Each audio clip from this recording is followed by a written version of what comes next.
Yeah. Okay. Okay, well, welcome, Gabor Mate. Thank you so much for taking a little bit of your time to talk to the people that will be here today with us on the symposium of Degeboortenis, the symposium that's called The Resilient Start. I would like to ask you, the first question is, could you tell us something about the importance of the trauma that we can have either before we're born, while we're born, and after we're born in the first 1,000 days? That's like a very big global question, but maybe you could give us your opinion, your ideas on that. Sure, but thank you. First of all, I appreciate you having me on briefly. I'm just raking leaves in here in Vancouver. Okay. So Autumn is setting in. Yes. lot of leaves out there. Yeah. I worked as a family physician for over 20 years, and I delivered a lot of babies. And there are many things about prenatal life and birth and postnatal life that they never taught me in medical school. Scientific facts that they never taught me, and they still don't teach. No, no. Among them, how does the brain develop? So I'm quoting from an article from Harvard University now, published 11 years ago. It said that the brain develops through an ongoing process that begins before birth and continues into adulthood. Yeah.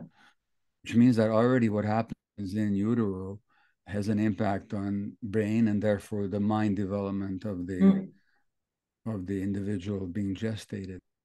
Yeah. So that means that the atmosphere, the emotional atmosphere in which the pregnant woman operates and functions has an impact on the baby. Yeah. So the more stress there is, the more stress hormone the woman is generating. Those stress hormones travel through the umbilical cord, through the placenta, to the baby, and affect the child's neurological system as it develops, and also their sense of the world. Yeah. To give you an extreme example, right now, many of us are very concerned with the horrible events, Palestine, Israel. In 1967, there was a war in Israel when Israel occupied all these territories. But for months prior to the war, there was a lot of anxiety, a lot of stress in the country. Yeah. Women pregnant at that time, their children had a higher risk for psychosis as adults. Oh, wow. Wow. That's one of many studies. Extreme. Yeah. That's an extreme It's example. that important, huh? It's like we marinate in our mother's womb.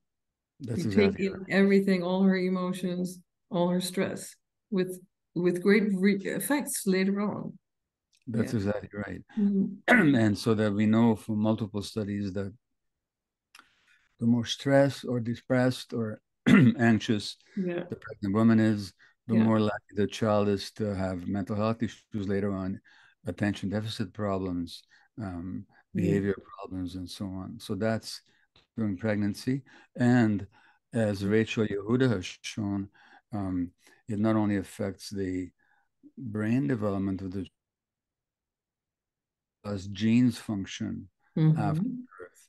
So she's the one that showed that women pregnant during 9/11, their children had abnormal stress hormones even a year after 9/11. Wow. Yeah. So many such studies. So that's the prenatal environment. Now birth. In medical school, we're trained to anticipate problems and to look at birth almost as a pathological process, whereas we have to be always alert to intervene. Well, that's one way to look at birth. The other way to look at birth is that it's an evolutionary process that most of the time is going to function very well. And sometimes it won't. But that is not just a question of looking for pathology and dysfunction. It's also a question of supporting that natural process. Now, that natural process is not simply a physical exercise of pushing a baby from the womb to the world.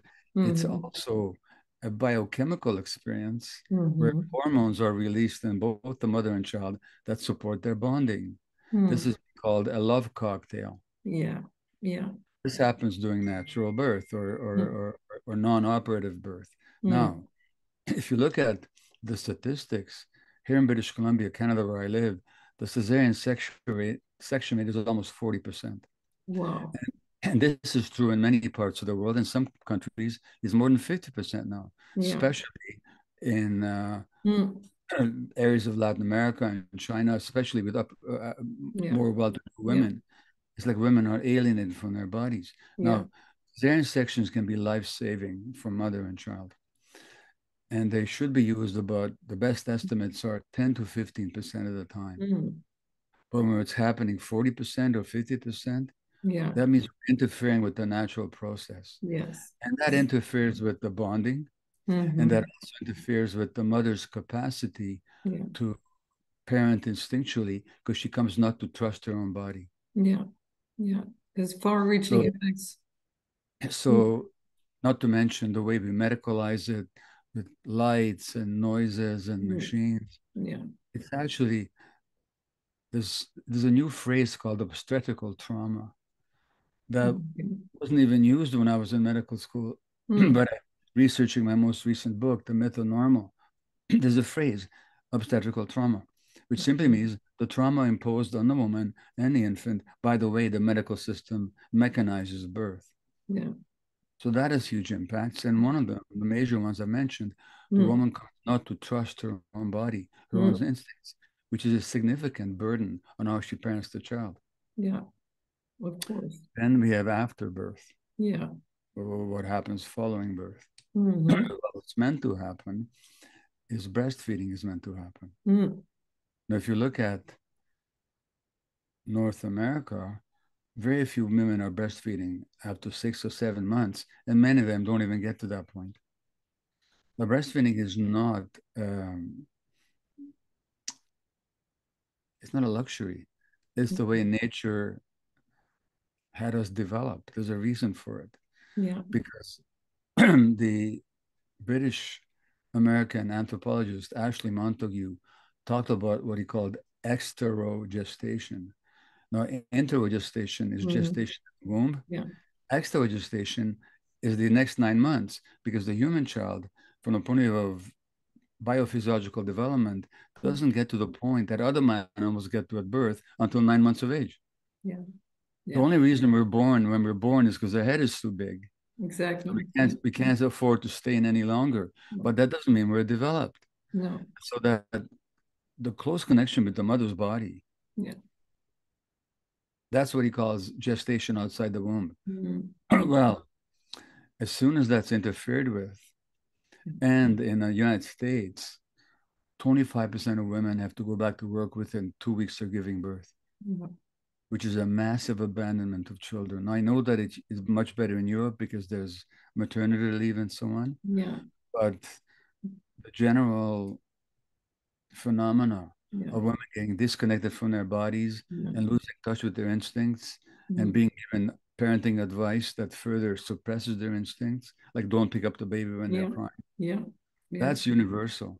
And so that fundamentally what I'm saying is that under current conditions of societal stress, current conditions of medical interference and lack of appreciation for the natural process of birth and failure to know how to support it, and then the postnatal atmosphere with increasing rates of postpartum depression, women under more pressure and stress. This is not the women's fault. It's a systemic problem. Women being under more stress, having less support, fundamentally traumatizing a lot of our children already in the first 3 years. And this is in families who love their kids and are trying to do their best. Exactly. So what's going on, Gabor? Do you have an idea?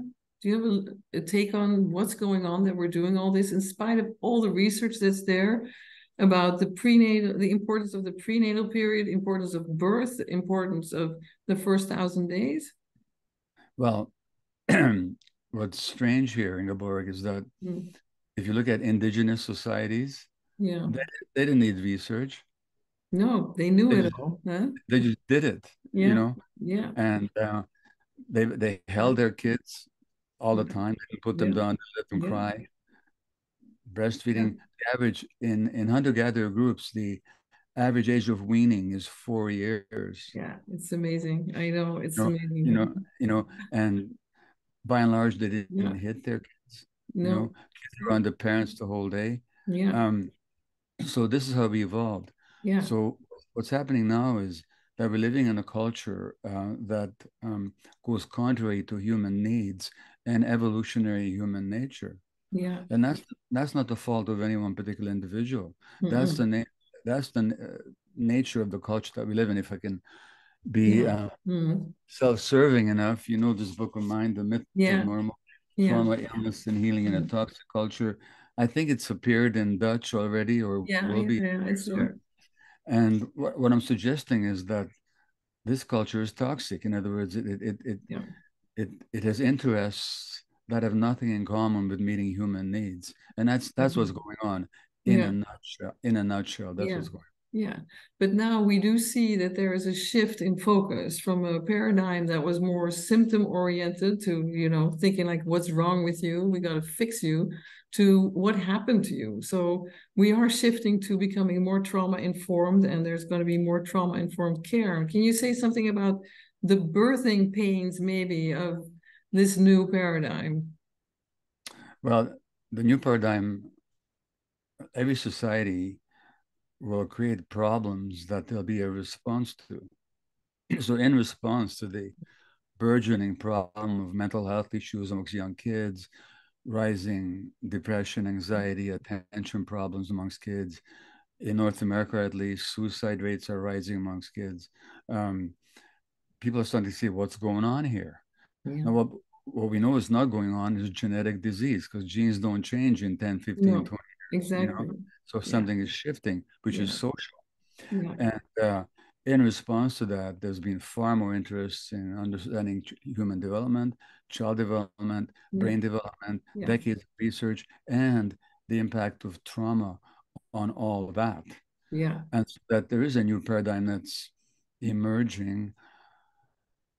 Having said that, and the success of you mentioned in an email to me that Bessel van der Kolk is of Dutch origin, of course. Yeah.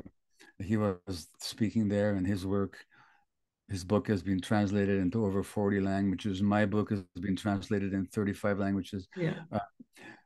Other people, our work is being understood and appreciated by more and more people, but not in the official circles. So in medical schools, in schools of psychology for the most part, in the legal profession, in the education profession, these are still subjects that are not much talked about.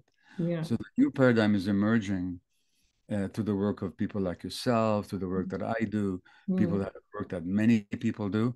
But it's still facing a lot of backlash on the part of a society that fundamentally, as you say, wants to look at symptoms, but not at causes. And so diagnoses like depression, anxiety, ADHD, they don't explain anything. They describe things. But the explanations have to be rooted in development, and especially in the first 3 years. And I'll conclude this by saying that there's some evidence that if we get the first 3 years right, even if terrible things happen later, those kids are going to be better off than if the first 3 years are troubled and everything else is okay later on. So the first 3 years, which just makes sense. If you're building a house, the foundation is what matters. So same thing with human development. The foundation happens from conception. Till about the first 3 years. That's how it is. Okay. So it's very hopeful. Thank you so much, Gabor. It's very hopeful, that the trauma-informed paradigm is gaining so much space and so many people are interested in your work. So thank you so much for coming on and sharing a little bit of your wisdom with all of us here today. Okay. My pleasure. Thank you. Thank you.